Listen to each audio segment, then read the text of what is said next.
พระอาจารย์คำวงศ์จันทร์ถาปัญญาสัทธโกสังเส้นทางเบตงทางเข่าของเยียนมศนำไซลุมวันที่17 เดือนตุลาปี2565ที่ผ่านมานี้พระอาจารย์คำวงศ์จันทร์ถาปัญญาห้องประธานองค์การพุทธศาสนาสัมพันธ์เขตบาดม่วงเจ้าอธิการวัดบ้านอุดมพันธ์ผู้เป็นพระที่มีจิตใจเต็มไปด้วยศรัทธา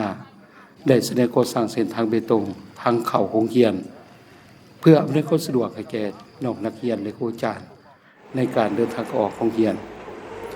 โครงการนี้มีมูลค่าการก่อสร้างทั้งหมด23,450,000 กีบโดยใส่ทุนจากพระอาจารย์คำวงศ์จันทปัญญา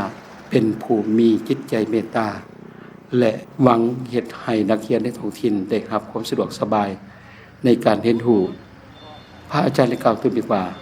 การก่อสร้างเส้นทางนี้เพื่อเป็นประโยชน์ให้แก่ชุมชนและพัฒนาการศึกษาในท้องถิ่นให้ดีขึ้นในโอกาสนี้ท่านกิ่งแก้วนวพรหมประธานคณะกรรมการปกครองเมืองปทุมพรซึ่งตั้งหน้าให้แก่องค์การปกครองเมืองผู้ได้กล่าวขอบใจในน้ำใจอันดีงามอันนี้และถือว่าเป็นตัวอย่างที่ดีในการมีส่วนร่วมในการพัฒนาชุมชนด้วยจิตศรัทธาและเพื่อสาธารณประโยชน์เติมอีก